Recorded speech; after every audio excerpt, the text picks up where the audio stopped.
إذا حابب تطبخ شي سهل وبسيط فهالفيديو لك. اليوم عاملين أكلة اليخني بالبطاطا، أكلة شامية مكوناتها بسيطة وبتنفع غدا لكل العيلة، خصوصي مع شوية رز أو لحالها مع صحن خضرة وخبز. ويلا نبلش.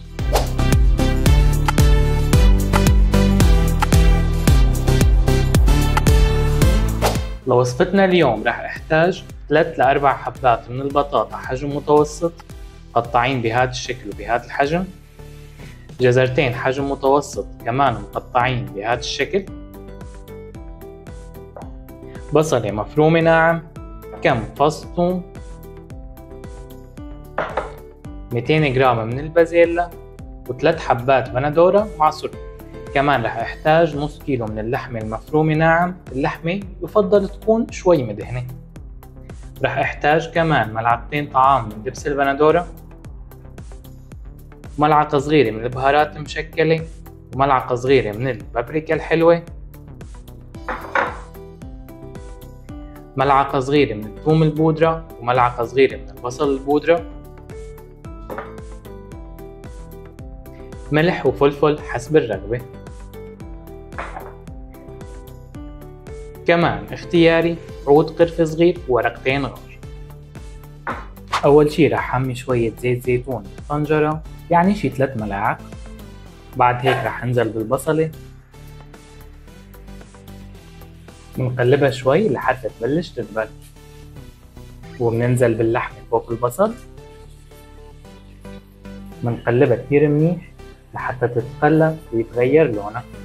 وبعد ما تغير لون اللحمة وبلشت تنزل ميتها رح ضيف البهارات والملح والفلفل، قلبهم شوي صغيرة، ورح هدي النار تحتهم وغطيهم واترك اللحمة لحتى تستوي مدة 5 دقائق. وهلق بس استوت عندي اللحمة ونزلت ميتها رح ضيف الجزر والبطاطا، ورح قلبهم مع بعض كتير منيح لحتى تختلط النكهات كلها مع بعض. وهلق بنضيف البازيلا والثوم الصحيح والبهارات الخشنة، وبنقلبهم مع بعض شوي صغيرة، وبنخفف النار تحتهم على الأخير وبنتركهم 5 دقائق. وآخر شي رح نضيف عصير البندورة ودبس البندورة كمان،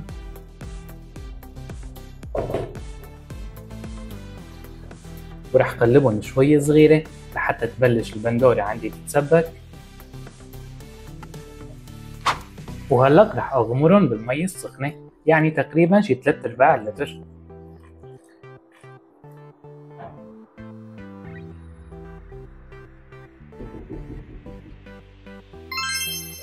وهلق بس بلشوا يغلوا عندي بغطي الطنجرة وخفف النار تحتهم على الأخير، وبترك الطبخة تستوي على مهلها مدة 30 ل 40 دقيقة. لا تنسوا تشيكوا كل شوي على الملوحة وسماكة المرقة. نسيت قولكن انه فيكن تستعملوا مرقة الدجاج او مرقة الخضار اللي انتو بتفضلوه، او بس مي كتير منيح مثل ما انا عملت.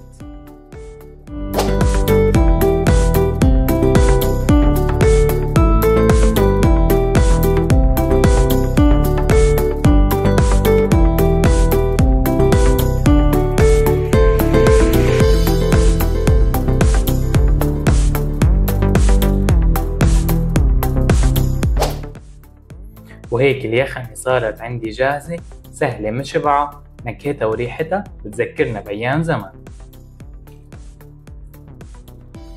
إذا جربتوها عطوني رأيكم بالتعليقات وخبروني كيف طلعت معكم. لا تنسوا تشتركوا بالقناة وتفعلوا زر الجرس ليوصلكم كل جديد من وصفاتي.